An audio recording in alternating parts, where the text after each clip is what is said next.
Shalom, shalom, shalom. Frères et sœurs, shalom à tous.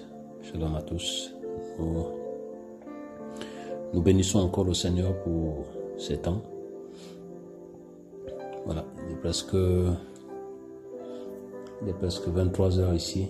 Grâce au Seigneur, nous voulons nous édifier encore ce soir par la grâce du Père. Nous voulons manger les mets succulents, partager la parole, afin que le nom de notre Seigneur soit glorifié. Nous te bénissons, Père Saint. Et nous ne regardons qu'à toi, Papa. Seigneur, tu es fidèle. Papa, tu es fidèle. Tu es fidèle, Papa. Et nous voulons te voir encore élevé dans nos vies. De plus en plus, les temps sont difficiles. De plus en plus, les temps sont critiques. Seigneur, nous voulons nous cacher en toi. Toi seul est digne d'être élevé et glorifié. Souviens-toi de nos familles, souviens-toi de nos maisons, Seigneur. Souviens-toi de tous ceux qui te craignent. Père Saint, nous te bénissons. Et nous te sommes infiniment reconnaissants. Nous recommandons ce partage entre tes mains. Que ton esprit édifie encore tous tes enfants. À toi seul soit l'honneur et la gloire. À toi seul soit l'honneur et la gloire, Yahushua, notre Seigneur, notre Maître. Alléluia. Donc, frères et sœurs, nous allons prendre nos Bibles dans le livre de Marc 6. Je vais nous lire les Saintes Écritures. Et il partit de là et vint dans son pays natal. Et ses disciples le suivent. Et le Shabbat était venu, il se mit à enseigner dans la synagogue. Et beaucoup l'entendant étaient choqués, disant d'où lui viennent ces choses. Et quelle est cette sagesse qui lui a été donnée? Et comment de tels prodiges se font-ils par ses mains? Celui-ci n'est-il pas le charpentier, le fils de Myriam, le frère de Jacob, de Yossé, de Yehuda et de Shimon? Et ses sœurs ne sont-elles pas ici parmi nous? Et ils étaient scandalisés en lui. Au verset 4, frères et sœurs, c'est là le thème de notre partage ce soir. Mais Yahushua l'a dit, un prophète n'est déshonoré que dans son pays natal, parmi ses parents et dans sa famille. Et il ne put faire là aucun miracle, si ce n'est que guérir quelques malades en leur imposant les mains. Et il s'étonnait de leur incrédulité. Et il parcourait les villages d'alentour en enseignant. Donc frère, c'est le verset 4 qui va nous intéresser ce soir. Mais Yahushua a dit, un prophète n'est déshonoré. Donc, le Seigneur nous donne un enseignement très fort. Un véritable fils du Seigneur, un véritable appelé, suit les traces du Maître. Et le Maître est passé par le rejet, le Maître est passé par la solitude, le Maître est passé par plusieurs types de rejet. Ses disciples l'ont rejeté, ses proches l'ont rejeté, sa famille l'a rejeté. Il était incompris, maltraité, caché. Tel était le chemin qu'ils devaient entreprendre. Et la Bible nous dit que donc, s'ils ont fait cela au bois vert, à plus forte raison au bois sec. Donc, s'ils ont traité le Seigneur en chassant les démons par Belzébul, à plus forte raison les domestiques de sa maison. Donc, nous allons vivre ce que le Maître a vécu. Nous allons vivre cela. Et étant chez lui, à Nazareth, là où il est né, là où il a grandi, là où il a vécu, étant à Nazareth. Parce que la Bible parle de son pays natal, donc le pays là où il est né, qui vient de naissance, étant dans son pays natal, il est rejeté. Au verset 4, il dit que donc, un prophète n'est déshonoré. C'est quoi être déshonoré? C'est quoi être déshonoré? C'est porter atteinte à la réputation de quelqu'un. C'est salir quelqu'un. C'est mépriser quelqu'un. C'est rejeter quelqu'un. Et ça fait mal à l'âme. Ça fait mal à la chair. Et le Seigneur donne un enseignement profond à tous ceux et celles qui ont reçu un appel véritable. Il dit, un prophète n'est déshonoré que dans son pays natal. Donc tu dois comprendre que non, que toi qui as été appelé par le Seigneur, ta nation ne va pas t'accepter. Ta nation n'acceptera pas la grâce qui est dans ta vie. Ta nation n'acceptera pas l'appel qui est dans ta vie. Parce que certainement diront que mais nous on l'a vu grandir. Il a eu des manquements parmi nous. Non, non, non, non, on l'a vu grandir. C'était le cas avec le Seigneur. C'était le cas avec le Seigneur. Donc un prophète n'est pas respecté dans son pays natal. Parmi ses parents et dans sa famille. Donc un cercle familial restreint. Il quitte d'abord de la nation. Il dit, il est déshonoré dans sa nation. Ensuite, il descend maintenant dans les parents. Donc, apprête-toi aussi à ce que, non, que tes parents ne te respectent pas. Ta famille. Parce que lorsque tu n'es pas apprêté à cela, tu vas vivre dans la dépression. Tu vas croire que le Seigneur t'a abandonné, mais non, les Écritures le disent, un prophète. Tu vas te rejeter dans ton pays natal. Tu vas te rejeter dans ta famille. Tu vas te rejeter parmi tes parents. Ils ne vont pas accepter ton appel. Ils ne vont pas accepter ce que le Seigneur te demande de faire dans leur vie. Alléluia. Donc si tu crains le Seigneur et que ton pays ne t'accepte pas, bénis le Seigneur. Si tu crains le Seigneur et que tes parents ne veulent pas reconnaître le Seigneur dans ta vie, bénis le Seigneur. Si tu crains le Seigneur et que ta famille ne veut pas, bénis le Seigneur. Le maître est passé par là.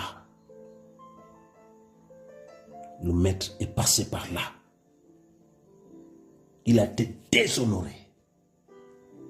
Il a été terni. Regardez même quand on lit dans le livre, dans les évangiles, ses propres parents ont été de fous. Et pourtant, Myriam a reçu la révélation de l'ange qui lui a dit que qui était le fils qui viendra. Myriam a reçu la révélation. Mais vous allez voir que, non, que lorsque le maître commençait à travailler, il a dit non, mais ils ont été de fous, ses propres parents. Ses propres parents. Mais il ne s'est pas découragé.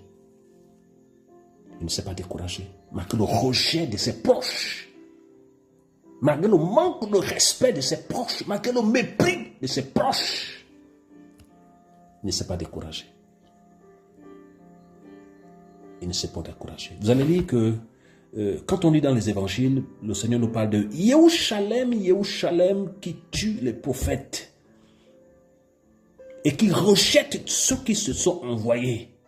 Et il dit après que non, que ta maison te sera laissée déserte. Pourquoi Jérusalem était dans le désert? Quelle est la particularité du désert? Le désert, c'est qu'il n'y a rien qui pousse. Le désert, c'est que non, que rien ne croît. Le désert, c'est que rien ne marche. Mais pourquoi Jérusalem était dans le désert? Parce que Jérusalem a rejeté les véritables prophètes. Parce que les prophètes viennent avec de l'eau, la parole pure, la parole véritable. Celle qui sanctifie, celle qui purifie, celle qui casse les systèmes, celle qui ramène l'ordre. Jérusalem a refusé cette parole. Et le Seigneur pouvait dire que non, que ta maison sera restée déserte. Parce que les véritables prophètes parlent de la part du Seigneur. Et les vrais parlent de la part de leur père, Lucifer. Donc, à cause du rejet des prophètes véritables, écoutez, la maison sera déserte. Et c'est ce qui s'est passé à Nazareth. Ils ont refusé le maître. Ils ont méprisé le maître. Ils ont déshonoré le maître. Et quand on lit au verset 5, et il ne put faire aucun miracle. Mais c'est normal, puisqu'ils ne croyaient pas. Ils ne pouvaient pas faire des miracles. Ils étaient incrédules. Ils étaient tellement incrédules, frères et sœurs. Ils ont refusé le Créateur. Ils ont refusé. Ils ont refusé. Ils sont passés à côté de quelque chose de grand. Ils sont passés à côté de quelque chose de grand. Ils n'ont pas discerné qui était. Comme ils l'ont vu grandir, tout ça, ils n'ont pas discerné. C'était comme l'histoire de Moshe. Lorsque Moshe a voulu aider son peuple, ils ont refusé. Ils ont dit à Moshe qui t'a établi sur nous. C'est vrai que ce n'était pas encore le temps, mais ils ne savaient pas que c'est lui que le Seigneur devait utiliser. Ils ne savaient pas, ils l'ont rejeté. Et plus tard, le Seigneur l'a imposé. Et Israël a reçu la délivrance. Nous sommes d'accord avec Paul. Ce n'est pas celui qui se recommande lui-même. C'est celui que le Seigneur recommande. Et nous devons être recommandés par le Seigneur. Il n'y avait aucun miracle parce qu'ils étaient incrédules, parce qu'ils l'ont déshonoré, parce qu'ils sont... verset 6, la Bible nous dit que donc, il s'étonnait de leur incrédulité. Il s'étonnait de leur incrédulité. Mais il y a quelque chose qui m'a beaucoup marqué dans la conduite du Seigneur, c'est que malgré le rejet de son pays natal, malgré le rejet de ses parents, malgré le rejet de sa famille, il ne s'est pas appuyé sur son sort. Il n'a pas dit c'est fini, il n'a pas agi de manière charnelle. Qu'est-ce qu'il a fait? La Bible déclare que donc, il parcourait les villages d'alentour en enseignant. Qu'est-ce qu'il a fait? Il a compris que donc, si mon pays natal ne veut pas de moi, si mes parents ne veulent pas de moi, si ma famille ne veut pas de moi, les alentours, il faut aller prêcher dans les alentours, il faut aller enseigner dans les alentours. Certainement là-bas, tu trouveras les gens qui ont besoin de la grâce que Yahweh a mise dans ta vie. Et ils vont évoluer. Maintenant, quel sera le cas de ton pays natal, de ta famille et de tes parents? Ce sera le désert. Parce qu'ils ont rejeté la parole. Parce que Yahweh est la parole. Yahushua est la parole. L'eau de vie. L'eau qui nous abreuve.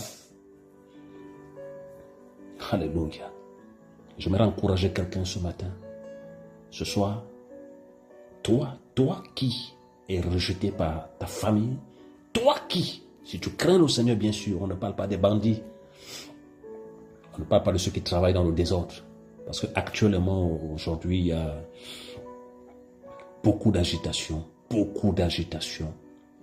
des personnes qui travaillent sans principe, beaucoup d'agitation. C'est normal, tellement qu'ils sont agités aussi et que ceux qui les suivent aussi, c'est des agités, beaucoup d'agitation.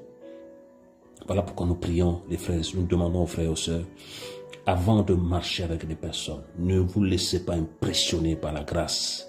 Ne vous laissez pas impressionner par la grâce. Consultez le Seigneur. Consultez le Seigneur. Consultons le Seigneur. La Bible dit, on reconnaît un arbre par ses fruits. On reconnaît un arbre par ses fruits. Si le Seigneur permet, d'ici là, on aura un enseignement sur les anciens, voilà, les véritables anciens qui travaillent dans la prédication et l'enseignement, des gens matures, mûrs, assis, qui portent du fruit, qui travaillent selon les principes, qui travaillent dans l'unité du corps, oui, et qui aiment les âmes, qui ne sont pas là pour se faire voir, mais qui sont là pour élever le maître des maîtres. Yahushua, notre Seigneur et notre Maître. Nous voulons encourager quelqu'un ce matin. Si tu as été rejeté, si tu as été accablé par ta propre famille, si tu as été méprisé par tes proches et que tu crains le Seigneur, continue la marche. Ne lâche pas. Ne lâche pas. Ne lâche pas. Le Maître ne t'a pas abandonné. La seule chose qui nous éloigne du Seigneur, c'est le péché. La seule chose qui nous éloigne du Seigneur, c'est l'iniquité. Mais tant que tu crains le Seigneur et que les hommes t'abandonnent, marche, cours. Le Seigneur t'a créé. Le Seigneur t'a créé. Il est fidèle. Il est fidèle. Et il compte sur nous. Il est fidèle. Et la Bible nous déclare de ne pas rendre le mal par le mal. Même si ton pays natal te rejette, prie pour ton pays. Même si tes parents te rejettent, prie pour tes parents. Même si ta famille te rejette, prie pour eux. La Bible déclare que ce qu'Elohim veut, c'est que tout homme soit sauvé et parvienne à la connaissance de la vérité. On ne doit pas rendre le mal par le mal, ni l'injure pour l'injure, non. Et on doit comprendre une chose, toutes les épreuves par lesquelles nous passons lorsque nous craignons le Seigneur, ce sont des couloirs pour que le Seigneur nous qualifie. Nous ne devons pas réagir dans la chair, mais nous devons réagir dans l'esprit et comprendre que ce sont des épreuves pour que Yahweh nous qualifie. Plus on te persécute, tu bénis. Plus on te persécute, tu ne rends pas le mal par le mal. Le Seigneur va t'élever. Ne t'élève pas toi-même, laisse le Seigneur. La Bible déclare dans le livre de 1 Pierre 5, humiliez-vous sous la puissante main du Seigneur. Et il vous élèvera en tant convenable. Il, le Seigneur qui élève. La Bible déclare que l'élévation ne vient ni de l'Orient ni de l'Occident, c'est Yahweh qui élève. Ne te lève pas toi-même. Si tu t'élèves toi-même, ta chute sera énorme. Il abaisse ceux qui se lèvent. Il élève ceux qui s'abaissent. C'est ça la doctrine biblique. Et nous voulons de plus en plus partager la parole pour interpeller les vrais enfants du Seigneur, pour avertir les vrais enfants du Seigneur que nous sommes dans des temps critiques. Nous sommes dans des temps critiques où beaucoup vont se détourner de l'évangile véritable, beaucoup vont se détourner de la simplicité de l'évangile et ils vont prêcher un autre message. Que Yahweh nous garde, que Yahweh garde le dépôt que nous avons reçu, que Yahweh garde la lumière que nous avons reçue. Nous voulons de plus en plus nous cacher afin que Yahweh s'affût. Il faut que je diminue afin qu'il croisse. Shalom à tous. Soyons tous bénis. Gardons la foi, mes frères et sœurs. Gardons la foi. Travaillons dans la simplicité. Ne cherchons pas à imiter les gens, non. Ne cherchons pas à imiter les grâces des uns des autres, non. Gardons dans la foi. Fais ce que le Seigneur te demande de faire dans la simplicité et il t'accompagnera. Que le nom du Seigneur soit béni. Amen.